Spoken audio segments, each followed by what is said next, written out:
नमस्ते, मेरे साथ डॉक्टर राम पुनियानी साहब।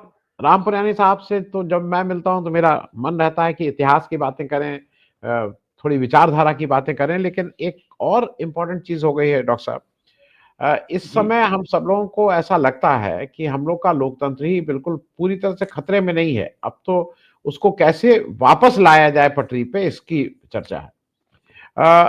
ये मैं समझता हूँ, मानता हूँ कि लोकतंत्र केवल चुनाव नहीं है, चुनाव उसकी पहली सीढ़ी है, लेकिन उससे एक बराबरी की बात, अ, जेंडर इक्वालिटी, बहुत सी चीज़ें उससे रिलेटेड हैं। और उसको इस समय ऐसा लग रहा है कि वो पूरी तरह से उस पे डाका पड़ चुका है। बिहार में उसके प्रूफ के साथ साबित हो गया कि ये चीज़ है। ये जो अभी हो रहा है, और इलेक्शन कमीशन ना तो अकाउंटिंग की बात ठीक से करता है, ना ट्रांसपेरेंसी रखता है, और ना किसी सवाल का जवाब देता है।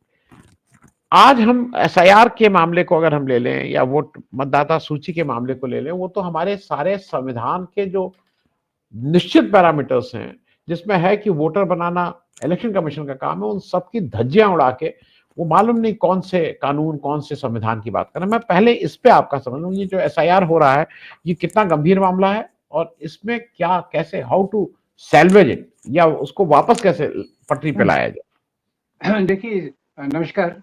इसमें 2 चीज़ें देखना बहुत ज़रूरी है। पहले तो इलेक्शन कमीशन जो है, वो सरकार के इंडिपेंडेंट है। सरकार के यानी वो सरकार के कंट्रोल में नहीं होना चाहिए। अभी इन्होंने क्या किया, इन्होंने अगर आपको याद है, तो 3 इलेक्शन कमिश्नर होते हैं और उनको सेलेक्ट करने की जो कमिटी वो 3 लोगों की रहती है। पहले थी प्रधानमंत्री, लीडर ऑफ अपोजिशन और सुप्रीम कोर्ट का जज। ये 3 लोगों की कमेटी इलेक्शन कमिश्नर्स को अपॉइंट करती थी। तो उन्होंने पहला काम क्या किया कि उसमें इलेक्शन ये चीफ जस्टिस को निकाल के एक दूसरा कैबिनेट मिनिस्टर डाल दिया। यानी ऑलरेडी 3 के बीच में मेजॉरिटी हो गई। जो प्रधानमंत्री चाहेगा उसी को अपना वो इलेक्शन कमिश्नर बनाएगा। दूसरी बात ये है कि वास्तव में जो मतदाता हैं, वो अपनी सरकार चुनते हैं। मतदाता अपनी सरकार चुनते हैं। अभी उल्टा हो गया है, सरकार अपने मतदाताओं को चुनती है, चुन रही है। जो उनको उचित लगे उसको मतदाता के रूप में रखते हैं, और जो उचित न लगे उनको सूची से निकाल देते हैं। तो ये एक आज जो, और तीसरी बात ये है कि बहुत तेजी से इस काम को करना चाहते हैं। अब देखिए उनकी तेजी की मिसाल देखिए कि करीब 30 से ज्यादा ब्लॉक ऑफिसर्स उन्होंने आत्महत्या कर ली है। अब ये तो हमारे लिए एक वेकअप कॉल होना चाहिए, जागने का काम होना चाहिए कि भाई कुछ जो हो रहा है उसमें काफ़ी गड़बड़ी है। पर उसके बारे में भी कोई ख्याल नहीं किया जा रहा, ना प्रधानमंत्री के द्वारा, ना सरकार के द्वारा। और विपक्ष इसमें आवाज़ उठा रहा है, तो वो आवाज़ कहाँ तक पहुँच रही है? आज अगर आप देखें तो पार्लियामेंट का जो सेशन था, उसको फिर से स्थगित कर दिया गया। अब ऐसी चीज़ों में चर्चा होना बहुत ज़रूरी है कि पहली बात तो देखिए कि 30 बीएलओ अगर आत्महत्या करते हैं, तो उन पे काम का प्रेशर कितना होगा, और इलेक्शन कमीशन इतनी रफ्तार से इसमें क्यों जाना चाहता है, नंबर 1। नंबर 2, बिहार में आप देखिए, तो बिहार का तो उदाहरण बिल्कुल क्लियर हो गया। इनकी मान्यता थी कि बहुत सारे घुसपैठिए हैं, घुसपैठिए हैं जिन्होंने जाली अपना वोटिंग कार्ड बना लिया है। तो अभी जो बिहार में पूरी एक्सरसाइज हुई, पूरा जो इन्होंने किया एसआईआर, तो उसमें कितने घुसपैठिए निकले, ये भी एक सवाल पूछना चाहिए। जब बिहार में हार्डली कोई ऐसा मिला कि जो घुसपैठिया हो और उन्होंने घोषणा की हो कि हमको 1 लाख, 2 लाख, 3 लाख घुसपैठिए मिले, हम उनको बाहर कर रहे हैं, वो बात तो हुई नहीं। तो इन्हें सवाल क्या है कि एसआईआर के माध्यम से ये मतदाताओं को चुन रहे हैं, तो लोकतंत्र को ये सिर पे खड़ा कर रहे हैं। लोकतंत्र को सिर पे खड़ा कर रहे हैं, मतलब ये पूरे लोकतंत्र की व्यवस्था को ही समूल नाश करने पर उतारू हैं। क्योंकि जैसे इनके विरुद्ध में प्रवाह जा रहा था, आप देखिए 2024 के चुनाव में जो लोगों की ओपिनियन थी इनके काफी खिलाफ थी, और उस समय 78 एमपी की सीटों की चोरी हुई, जिसके कारण इनकी सरकार बनी। यानी जनता की जो राय है वो इस सरकार के खिलाफ है, उसके बावजूद इन्होंने सरकार बना ली। और तब से ये शायद इस फिराक में थे कि कब मौका मिले और जो मतदाता हमें निश्चित रूप से वोट नहीं देते, उनको वोटर्स की सूची में से हटाया जाए और कुछ नकली वोटर्स को डाला जाए। ये भी देखिए, नकली वोटर्स को डाला डाला जाए। अभी कल दिग्विजय सिंह का मैं एक वीडियो देख रहा था एक घर में गए, वहाँ मतदाता 20 है, रहने वाला एक है। तो ऐसी घटनाएं भी बहुत सारी हैं जो जिसका इस्तेमाल करके ये वोटर्स का चुनाव कर रहे हैं। तो अभी प्रक्रिया उल्टी हो गई है, तो जी वोटर्स इनका चुनाव नहीं कर सकते, तो ये जी वोटर्स का चुनाव कर रहे हैं। जी। मैं डॉक्टर साहब एक चीज और जरा आपसे इसलिए आपकी का उस पर विचार जानना चाहूंगा। भारत में जो जो वोटर बनाने की प्रक्रिया है वो हमारा संविधान कहता है कि 18 साल मतलब 18 साल से ऊपर साउंड माइंड भारत में पैदा हुआ है, हम सब लोग उसके वोटर बनने के। इसमें कोई मुझे कुछ अप्लाई नहीं करना है। ये जी संविधान जी ने कहा है कि इलेक्शन कमीशन आएगा, मेरा नाम उसमें जोड़ेगा और मैं वोटर हो जाऊंगा।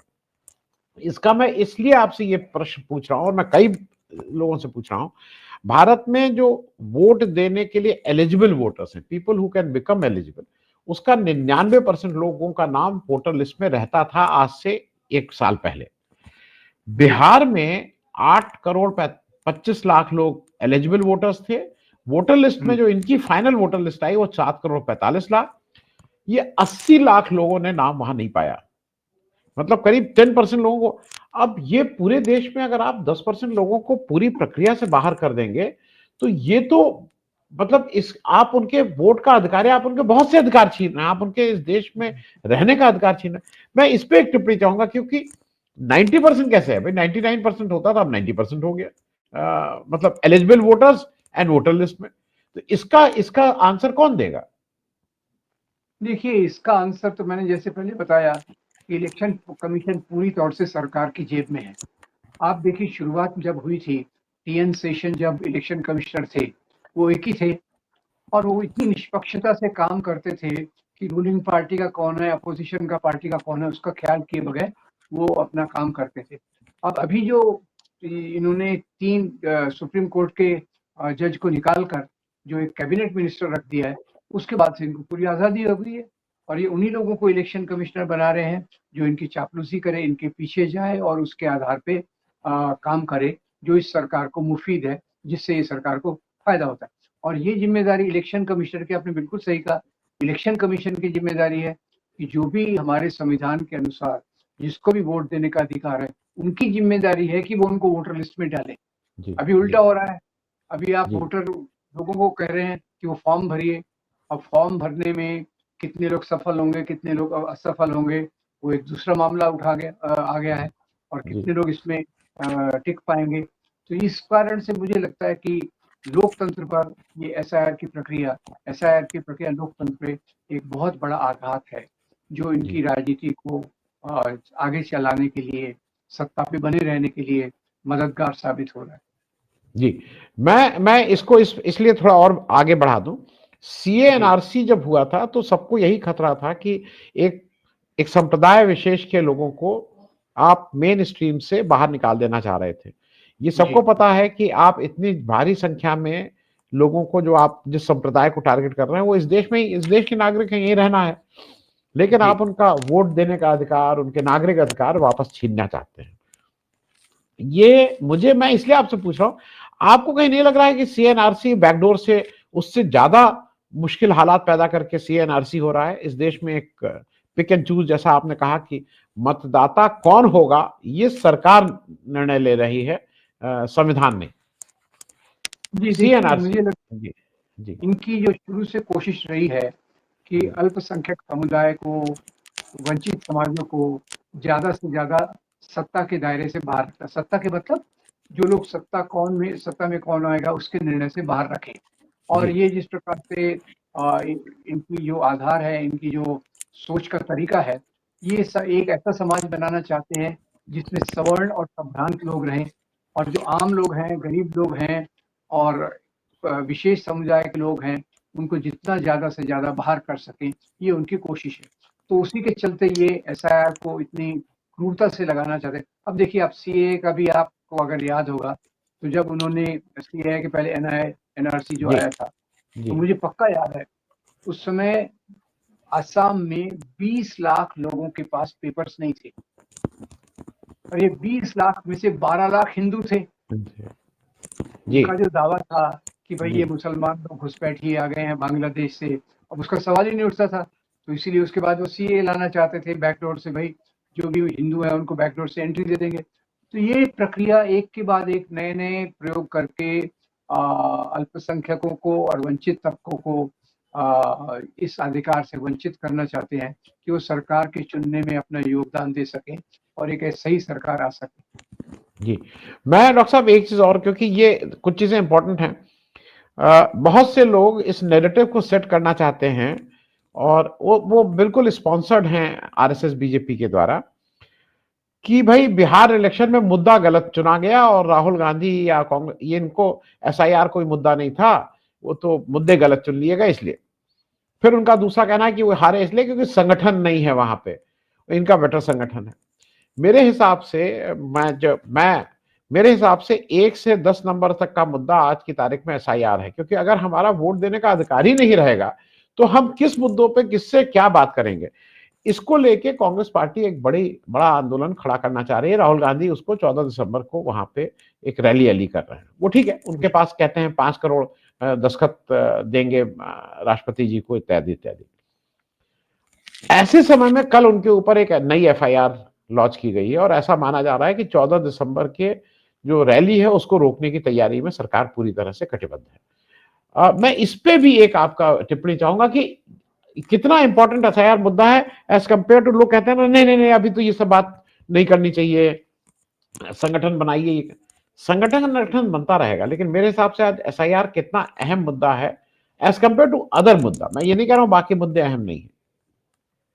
नहीं, आप बिल्कुल सही कह रहे हैं। मुझे भी लगता है कि आज के माहौल में तो एसआईआर सबसे इम्पोर्टेंट मुद्दा है। उसको मैं 2 पहलू देख रहा हूँ। एक पहलू तो ये वंचित तबकों को उससे वोटिंग लिस्ट से बाहर निकालना चाहता है और दूसरा जिस गति से ये सत्ता में आना चाहते हैं, उसके कारण वो जो तेजी से करवा रहे हैं, उसमें जो लोगों की मौत हो रही है, वो भी एक इम्पोर्टेंट मुद्दा है। तो ये दोनों चीज़ों को अगर देखें, तो ये येन-केन प्रकारेण अपनी सत्ता को बनाए रखने के लिए, जैसे अभी राहुल गांधी पे मुकदमा दायर कर दिया और ये पक्की बात है कि जो 14 तारीख को होने वाली रैली है, उसको बहुत अच्छा प्रतिसाद मिलने वाला है, इसमें कोई शंका ही नहीं है। तो उसी के डर से वो अभी नेशनल हेराल्ड के केस को फिर से वापस इसी टाइम पे खोल रहे हैं। क्योंकि इनकी हमेशा कोशिश रहती है कि लोगों को इन इन दुविधाओं में फंसाकर अपना जी उल्लू सीधा करना। तो ये उसी प्रकार की एक बात फिर से देखी जा रही है और ये बहुत इम्पोर्टेंट मुद्दा है। वैसे तो सभी मुद्दे इम्पोर्टेंट है, नौकरी का, शिक्षा का, स्वास्थ्य का और बेरोजगारी का मुद्दा बहुत इम्पोर्टेंट है। जी पर अब वही जैसे आपने बिल्कुल सही कहा, अगर वोट देने वाले ही नहीं हैं, तो ये मुद्दों पे बात कौन करेगा? जी ये मुद्दों को तो कभी हम उपलब्ध कर जी ही नहीं। जी जी डॉक्टर साहब, मैं एक अंतिम सवाल करके आपसे, क्योंकि मैं आपको थोड़ा इस पे जो मैंने समझा, मैं 1977 से सारे इलेक्शंस का पार्ट हुआ हूँ। 2024 में पहली बार इलेक्शन प्रक्रिया में नहीं था, नहीं तो मैं इलेक्शन में एजेंट वो सब, मतलब मैं उसका पार्ट रहा हूँ 77 से। हेमंती नंदन बहुगुणा पहली बार 77 में उत्तर प्रदेश से मतलब जब इलेक्शन लड़े इमरजेंसी के बाद, सीएफडी नाम की पार्टी थी और मैं उनका बूथ एजेंट था। ये बात मैं सिर्फ इसलिए बता रहा हूं डॉक्टर साहब कि एक नया इन्होंने एक वो लाए हैं जिसका नाम है बीएलए। जी, नो, बीएलए ये 3 साल पहले इन्होंने घुसाया है धीरे से। बीएलए की कोई लीगल सेंसिटिविटी नहीं है। ये क्या कर रहे हैं, ये कह रहे हैं कि मतलब पॉलिटिकल पार्टीज की जिम्मेदारी है कि वो वोटर लिस्ट को कंप्लीट करवाएं और लोगों का नाम उसमें डलवाएं। हुँ, ये मैं बार बार कह रहा हूं, ये बीएलए का नाम की चिड़िया का कोई अस्तित्व नहीं है, इसका कोई कानूनी वो नहीं। इन्होंने 3 साल पहले जबरदस्ती डाल दिया, किसी ने उसको नोटिस भी नहीं किया। मैं इसलिए इस बात को उठा रहा हूं डॉक्टर साहब कि मैं मान जी, लीजिए, मैं आप लखनऊ आते हैं, मैं लखनऊ में रहता हूं, मैं मुझे लगता है कि मैं लखनऊ में बहुत अच्छा काम करता हूं, लोगों के बीच उनके सुख दुख को बांटता हूं, उनके मदद करता हूं। मैं 2027 का विधानसभा इलेक्शन लड़ना चाहता हूं।